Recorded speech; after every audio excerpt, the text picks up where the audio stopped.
Tantor Audio, a division of Recorded Books, presents Just a Thought, a no-willpower approach to overcome self-doubt and make peace with your mind. By Amy Johnson, Ph.D., narrated by Amy Johnson, Ph.D. Publisher's note. This publication is designed to provide accurate and authoritative information in regard to the subject matter covered. It is sold with the understanding that the publisher is not engaged in rendering psychological, financial, legal, or other professional services. If expert assistance or counseling is needed, the services of a competent professional should be sought. For helpful free resources to accompany this book, please visit dramyjohnson.com. To the Little School of Big Change community, you've taught me so much. It's an honor to watch you discover more of who you are every day. Preface. I have been listening to people tell me about their struggles, fears, insecurities, insights, hopes, and wishes for as long as I can remember. First as the friend whom everyone loved to confide in, later as the neighborhood bartender, following that as a social psychologist, and for the past 15 years as a professional coach and teacher. I've had thousands of private coaching conversations, run hundreds of group coaching sessions, and lead an online school and community where I hear from people from all over the world every day. A funny thing happens when you hear the innermost thoughts and feelings of that many people that often over that many years. You see that we're all the same. Demographics, childhood, and life experiences don't make us fundamentally different. Those might impact what we talk about, but they don't impact the fact that our mind talks just like everyone else's. Beyond the surface layer of always shifting story and opinion, we all work in the same way. Our minds spit out repetitive stories. They love to replay the past and predict the future. Our minds have strong opinions that feel solid and meaningful, but are always changing and contradicting themselves. Our minds love drama and exaggeration. They relate everything back to the person they inhabit. Our mind's world revolves around us. Minds love certainty and efficiency. They create our identities and then work like crazy to protect their creation. When we see how our mind works, it becomes easier to not take it so personally or seriously. Its habitual stories, complaints, fears, and criticisms move to the background. Our awareness shifts from the content of our moment-to-moment experience to something quieter and deeper that lies beyond our moment-to-moment experience. We live less in the stories and details of what our mind is saying and more in the recognition that a mind is talking. And a whole new world beyond the habitual hum of thought opens up. Years of day in and day out listening has shown me that without exception, we're all the same. Only the details are different, and the details aren't nearly as relevant or meaningful as we think they are. It's shown me that without exception, we are all fundamentally well. When we think our mind's stories mean something solid about who we are, we suffer. When we see the truth and we glimpse the space that lies beyond those thought-created stories, we suffer far less. One of the phrases I find myself saying most often is, "That's just what minds do." Minds compare and worry and project and judge. They label and categorize and fear and complain, all 8 billion of them. Different details, same process. When we see that the machine in our head is just doing what the machine in our head does, everything changes. Habits and anxiety begin to fall away. Insecurities and self-judgments look less real. Problems and limitations appear far less solid. As we wake up to the psychological, repetitive nature of the mind, we also get to wake up to who and what is there beyond it. We get to know who we are by knowing what we're not. Introduction. There are these 2 young fish swimming along, and they happen to meet an older fish swimming the other way, who nods at them and says, "Morning, boys, how's the water?" And the 2 young fish swim on for a bit, and then eventually one of them looks over at the other and goes, "What the hell is water?" David Foster Wallace. Lucy asleep. Lucy kept her world small. She was in her early 40s and had been an administrative assistant for an accounting firm for 9 years. She was good at her job and friendly enough with her coworkers, but nearly every morning as she walked from the shaded spot where she parked her unassuming hatchback, past the downstairs doorman, weaving through dozens of busy people also beginning their day, to her tidy desk in her firm's 6th-floor office, her mind repeated its routine plan of action. Lucy told me her biggest fear was making a mistake, but if you asked her to elaborate on that, she couldn't. It didn't make sense. She was an accounting admin, not a brain surgeon. She scheduled appointments and kept an office running, not always easy work, but not life or death. When I asked Lucy what she imagined happening, I watched her mind hunt for something logical to grab onto. She didn't know, really. She just felt a compulsion to hide. She said she was afraid of disappointing others, afraid of what they would think, but her fears were vague and slippery. Even though Lucy couldn't nail down what she was afraid of, the feeling of fear was anything but vague. The feeling was visceral and emotional. Because it felt so strong and all-consuming, Lucy assumed the fear must be warning her of a real threat. It must be holding her back, keeping her tethered to her mind-made comfort zone out of necessity, she reasoned. Why else would she feel this fear so regularly? Because Lucy couldn't see through her limitations, she assumed they were valid and true. But the real reason she couldn't see through them is because the limitations themselves were made of thought. Her mind created these fuzzy fears and worries, and that same mind was not likely to help her see around them. Lucy could only see herself and her experience from behind the same veil of thinking that told her to lay low and stay small. It was as if she wore a tight helmet of habitual, don't mess up thinking, and she couldn't see herself from outside the helmet. That's the thing about helmets. It doesn't take long to forget you're wearing one. Lucy no longer heard the conversation in her head. It was so habitual that it simply created her experience without Lucy realizing that it was just that, moving, changing experience. It looked to her like she was experiencing life as it was. She was the fish in water, asking, what's water? Who you are and what you are not. You already are full of all the confidence, health, creativity, connection, and peace you could ever wish for. The only things that ever seem to get in the way are thoughts and feelings, psychological experience that look like who you are but aren't. In the spirit of waking up to who you truly are and living with peace of mind, free of self-doubt and insecurity, there are two things to see. First, what you think, feel, and do doesn't mean anything about who you are. The habitual, insecure, ego-based, critical, me thoughts that run through your mind all day, every day are not you, and they are not yours. They are the output of a machine brain. They are just what minds do. The feelings those thoughts bring aren't you or yours either. The dread, pride, shame, desire to shrink, loneliness, smugness, or superiority, those are the felt part of thought, the felt part of what minds do. We feel thought. So, like thought, those feelings come and go. They are not lasting statements about who you are. Our behavior follows from what we think and feel. Thoughts, feelings, and behavior make up our human psychology, and you are infinitely bigger than any passing by psychology. Second, who you are beyond your psychology is, well, words can't describe it. Your default, never-changing essence is endless love, peace, and wisdom. It's endless confidence, creativity, resourcefulness, and common sense. Everything you ever wanted is who you are by nature already. It's just temporarily hiding behind the psychology that's moving through. You aren't insecure. Lucy wasn't either. You aren't a worrier. You aren't full of self-doubt, a shy person, an angry person, a resentful person. Our mind simply tells us we are these things and we believe it. Things like insecurity, worry, doubt, and anger are psychological experiences, not stable traits of human beings. They are labels that may characterize your in-this-moment experience, but they don't say a thing about you. You might not believe this yet, but there's nothing wrong with you, no exceptions. You aren't lacking or broken. You are well as you are in everything you may or may not be feeling right this minute.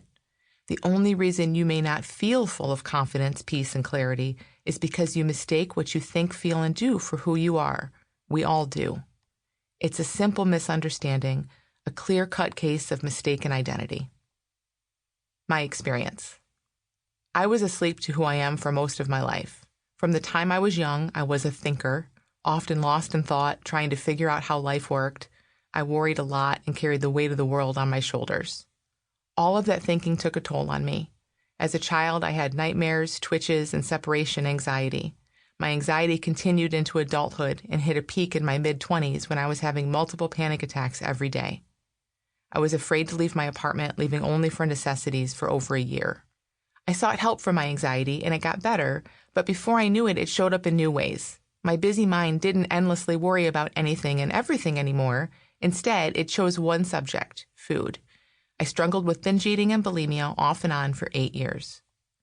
During that time, I tried everything from traditional therapy to energy work, from hypnosis and meditation to willpower and discipline to end my habit. Everything I tried had only short-term impact, if any impact at all, because I didn't see my thoughts and feelings for what they were, and I didn't have a sense of who I was beyond my habit. My thoughts, feelings, and behaviors were always front and center in my experience, looking meaningful and problematic. Because I didn't understand my psychology, I thought I was mentally ill, as my frequent visits to psychologists would suggest. I thought I needed fixing. From that misunderstanding, it made sense to use effort and manipulation to try to change my experience. The only thing I knew to do was to fight, reframe, or distract myself from my experience. I didn't know there were other options. Then I came across the understanding I'm sharing with you, and everything changed. I learned that I was not my psychology at all. My thoughts, feelings, and behaviors, including my habits and anxieties, were not me. They were in constant motion, so how could they be me? They were always moving, coming and going beyond my control, so how could I be responsible for changing them? I began to see that life actually worked the exact opposite of how I thought it worked. I couldn't be broken. I didn't need to be fixed, and neither did my experience. It just needed to be understood. Understanding provided a no-willpower way out. When I saw how perfectly life worked, I was free. It took some time for my behavior to catch up with the freedom I knew was mine, but in a matter of weeks, my 8-year habit was a thing of the past. Anxiety, worry, and negative thinking haven't looked the same since. Even if they show up, which happens far less than it used to, they look like experience moving through, not a meaningful problem that I need to attend to, take personally, or fix. How to clear up misunderstanding. Change doesn't start with action. Don't get me wrong, we take action along the way, but that's not where we want to start. Deep, lasting change starts with us waking up and seeing things in a way that we didn't see before. Behavior follows from there. Consider growing up.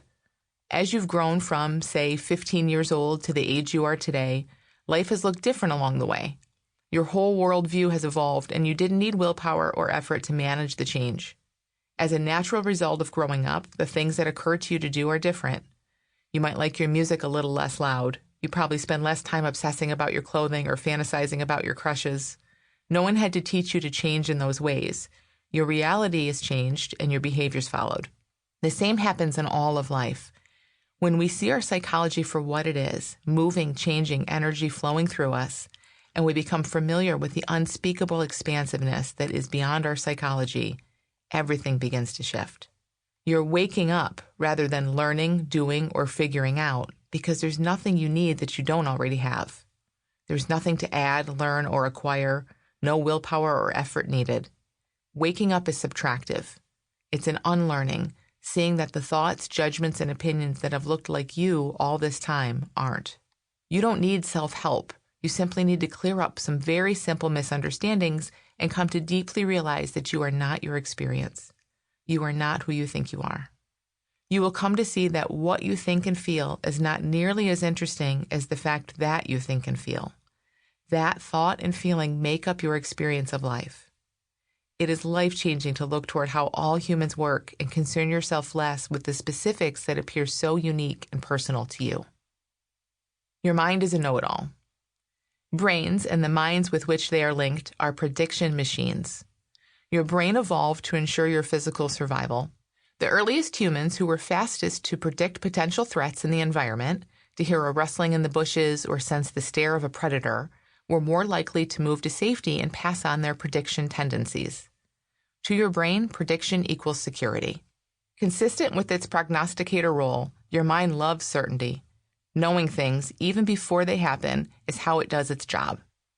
As you'll hear throughout this book, evolution has turned your mind into a bit of a know-it-all. It works a little like the autocorrect feature on your smartphone, filling in blanks with guesses that are based on the past. It sacrifices accuracy when it does this, but that's okay to your brain. False positives are safer than not knowing as far as your mind is concerned. Minds don't love things that are new. They prefer familiar and predictable. New takes too much energy to figure out, and along with keeping you alive, your brain is an efficiency-loving machine. It has an enormous amount of work to do every moment of every day of your life, so it generalizes, extrapolates, and takes shortcuts wherever it can. As know-it-alls, minds will try to take charge of everything, including our waking up to who we are. Note that I could be saying your mind is efficient, or your mind will try to take charge of your waking up, and sometimes I will.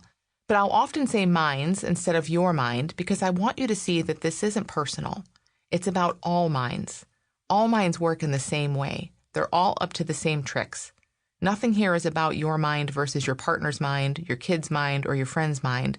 It's about how all minds work. So a mind, your mind, all minds, will try to take charge, but they can't help you wake up because you are already awake. It's only the mind's habitual stories that have us feeling asleep. When our mind falls quiet, we find what we've been looking for. Given that your mind will try to take charge of things, and that all minds do this in a fairly universal way, here are some things your mind is likely to say along the way. I already know this. A mind will swear that it already knows what you're hearing here. Sometimes that might sound like, I've heard this before, so I don't need to listen, or she already said this. To be fair, this book is repetitive on purpose. Or, this sounds like mindfulness, too spiritual for me, the same stuff so-and-so writes about. Your mind might want to gloss over what you're hearing, keeping it conceptual and high level to save energy. Your mind isn't excited about you changing. Change is energy-consuming and uncertain. This is too simple to be true. The mind loves to show off how smart it is. It's expert in dealing with complexity and solving problems, or so it thinks. It's threatened by simplicity. Our mind worries, if life is so simple, am I even needed? Our mind would have us believe it's the sole reason we make it through the challenging, complicated world out there. It's like learning to write HTML code only for drop and drag to become a thing, or learning to do long division by hand to graduate and be handed a calculator. The mind has a lot riding on life being complicated because it's the perfect tool for that job. But what about? To your mind, nothing about you is simple, universal, or just like everyone else. You're as special and unique as they come. Minds thrive on details, meaning, content, and story. Because they have such a hard time accepting simplicity, they'll balk at the suggestion that what we're exploring here is universal. They are excellent at arguing exceptions, and they'll claim to find them everywhere. Which is it, A or B? Minds are mechanical and computer-like. They are linear and logical. They think in black and white. Life, and the truths we'll be exploring, is the complete opposite. Life does not unfold on a mind-created linear line. Life is chock full of gray area. Truth is bursting with paradox. A linear, logical mind won't be afraid to let you know that it can't compute what doesn't follow conceptual rules. That's okay. You don't need it to. How am I doing? If you listen, you'll notice your mind evaluating everything. Minds love to make up standards for you, convince you they're real, and then grade your progress. Minds love gold stars, and they're quick to let you know how well or how poorly you're doing. Your mind might even compare you to the people you hear about in this book. Minds love to compare. It's just what minds do. I don't get it. Yes, you do. Part of you is hearing something new and resonating with what you're hearing. But your mind wants to take control, and it will likely be confused. It will hear paradox and gray area and things it can't compute. It will be baffled by the simplicity of things and demand to know where you, your mind-created identity, are in all of this. Feeling a little disoriented, like you're in over your head, is perfect. You are in over your head. That's the whole point. We're looking over your head toward something bigger and truer. Let that feeling of confusion be a sign that your mind is busy at work, trying to get this for you. Let it be a reminder that your mind doesn't have an active role in waking up. You'll hear what's beyond the confusion as your mind relaxes. The words in this book are only pointers toward what you already deeply know. So while your mind will try to think its way through this book, I'm hoping for the opposite. With stories, a bit of repetition, and some no-thinking required metaphors, I'm hoping to lull your analytical, smart mind to sleep. My words and stories are aimed at the part of you that knows this already. That part of you will recognize these truths, don't worry. When your mind is insisting that you aren't getting it, that it can't be this simple, that this is too vague, or that you know this already, come back to this. I hear you, mind, but what if? What if life is this simple? What if it's even simpler? What if you really are more healthy, creative, connected, confident, secure, and peaceful than you ever dreamed possible right now already? What if the only thing that ever leads you to believe otherwise is a simple case of mistaken identity? A simple matter of thoughts and feelings, psychological experience, moving through you that look like you or yours, but that truly are not. Don't take my word for it, and please don't take your mind's word for it. This is a chance to set aside everything you think you already know about who you are and how life works to look in a brand new direction. Just be open, curious, and willing to be impacted. If you can set aside your mind's commentary and come back to, what if this is true? I know you'll be amazed at what you discover. Lucy wakes up. Once Lucy saw herself and her experience in a new way, she realized a different reality was right under her nose the whole time. How could it be that she was so much weaker or more failure-prone than others? Was she born this way? Were these deep, stable properties of who she was as a person? Lucy began to see that they weren't. She could remember a time when she wasn't so afraid, and she began to see present-day examples of peace and courage that she'd been blind to. She saw that it was only a ticker tape of fearful thoughts that distinguished her experience from that of her friends and coworkers.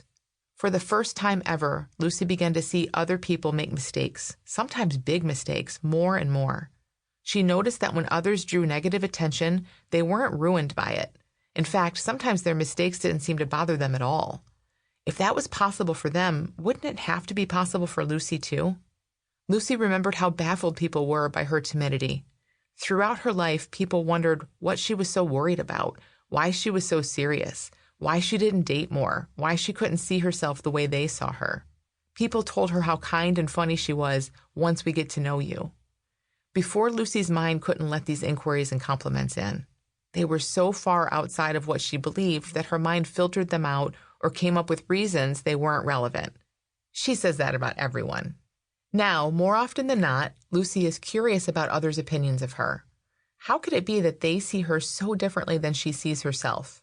What if their impressions are more accurate than her own? Lucy saw that her mind-made comfort zone never provided safety or comfort. It kept her world small and reinforced her irrational fears. Little by little, Lucy noticed her mind fall quiet. She had growing glimpses of what life felt like when she wasn't thinking about herself and her limitations.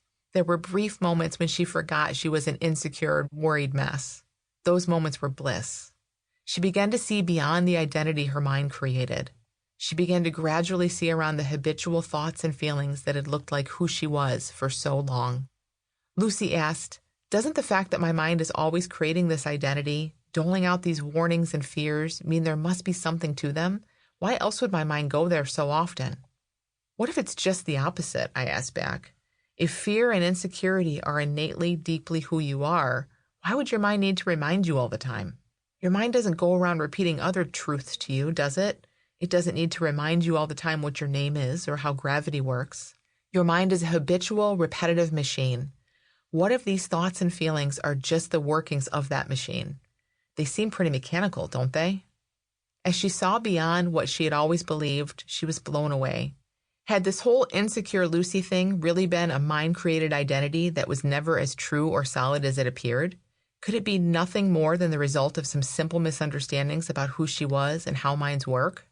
It's like when you're in a dark movie theater in one of those comfy reclining seats, fully engrossed in the film. Your heart is pumping in sync with the main character's heart as he walks down the dark alley. You're stepping his every step, looking around all the same ominous corners. Movie is nowhere in your consciousness. Racing heart and dark alley is the only reality you know. And then a cell phone in the pocket of a fellow theater patron buzzes and the illusion is disrupted. You're now in a theater watching a movie. Nothing in the world has changed, but everything about your experience has. This is how it was for Lucy. It's how it was for me, and it's how it's been for so many others. We wake up. And like one of those hidden picture puzzles, once we see the hidden figure, we can't unsee it. It's clear and obvious, and we can't believe we missed it before. We're all Lucy. We've all gone through life believing our habitual thoughts and feelings. When we wake up, we realize that who we really are has been there all along. Part 1. Meet Your Mind. Chapter 1. The Mind That Never Stops Thinking. There is a voice in your head that never stops talking. I bet you've noticed. It's the one with opinions about everything. It tells you what it likes and dislikes, what's good and bad, what's acceptable and intolerable, how you're better or worse than others, how you're too old, too young, too quiet, too loud, too. It's the voice that loves categories, descriptions, words, and identities. It's like a label maker, creating and slapping labels on everything it perceives. It's the voice that offers a second-by-second, play-by-play of everything going on within and around you. When your alarm clock goes off in the morning, it says, 5:30 already, time to get up. You're already up. You already heard the alarm and saw the time. The voice isn't giving you brand new information. It's just offering a chronicle of events that's redundant, yet oddly comforting. As you stumble from your bed to the bathroom, your mind replays the dreams you just had, goes through a list of what's on tap for the day, criticizes you for that dumb thing you said yesterday. It looks at you in the mirror and says your hair is thinning, your wrinkles are showing, your eyebrows need plucking. The inner narrator is obsessed with time. It loves talking about the past and the future. Yesterday, today, and tomorrow. Before, later, someday. It's dramatic. It exaggerates like crazy and then claims it's not exaggerating at all. Most of what it reports is full of colorful commentary. He shoots, he scores. The crowd erupts in a roar as they jump to their feet. The inner narrator, your mind, adds story, meaning, and feeling to everything. When your mind is talking, and it always is, things don't just happen. They happen with energy and emotion, in full color, high definition, with the best special effects. Life unfolds with backstory and dramatic detail as a meaningful, multidimensional experience. In direct and indirect ways, the voice, your mind, relates everything to you. You're the center of its universe. Did you see that fight between James and Ann in the break room yesterday? My coworkers are crazy, your mind will say. They make me look good. Or, what kind of place is this? Maybe I should put out feelers for a new job. Most of what your mind talks about, and pretty much all that it cares about, has you at the center. Although the narrator is linear and black or white, it contradicts itself all the time. It says, "You're having a rough day. You deserve a long nap." When you wake up, it says, "I can't believe you took a nap in the middle of the day. What's wrong with you?" It goes from one extreme to the other. It tells you you're not good enough, no one likes you, you should just stay quiet because no one wants to hear from you. It will look to past experience to prove that it's right. Minutes later, it will give you a pep talk full of suggestions for how to improve. Maybe you should learn a new language, be funnier, try to be more relevant. Later that same day, it's imagining you as the confident, secure life of the party. Just listen to me, your mind seems to say, and everything will turn out okay. I'll help you get what you want. It is the creator of your problems and the wannabe problem solver. The voice is loud and opinionated, but perhaps its best trick is turning itself invisible. 1 minute, it will make sure you know that it's responsible for everything good that's ever happened. You've made it this far in life because of your smart, hardworking mind, you know? The next minute, it goes rogue and pretends it doesn't exist. It'll convince you that your moment-to-moment experience is coming from life out there, that there is an out there that is totally independent of your mind. As the physicist David Bohm said, thought creates our world and then says, I didn't do it. Your mind creates your experience through thought and feeling, at the same time making it appear as if the dog getting sick on your white rug is what made you grumpy, or today being Friday is what has you so happy. Sometimes the voice appears to fall silent. Have you noticed how different life looks and feels when the voice isn't talking so much? Life seems brighter, richer, and more vivid. Time slows down and experience is heightened. Nothing is different on the outside, but everything feels different, the way you notice how a delicious meal tastes when you slow down to enjoy it. Other times, your mind is racing, like you're wearing a helmet full of fast, urgent thoughts. Your mind is shouting words like now and must. Life is full of problems that must be solved immediately. Opinions are exaggerated and feel truer than ever. Life feels very personal. Everything your mind says is about what could go wrong for you. I often use a pair of those wind-up plastic chattering teeth to illustrate how our mind, the narrator, seems to work. You know the chattering teeth, right? Bright red plastic gums and tall, shiny white teeth. You wind them up and they chatter and chomp around your table. Everyone knows the feeling of a mind going on and on, wound up, chattering about everything and nothing until it runs out of juice. The teeth put on a dramatic show, but they are a hunk of plastic, all wound up. The chattering teeth convey a certain disrespect. Sample complete. Ready to continue?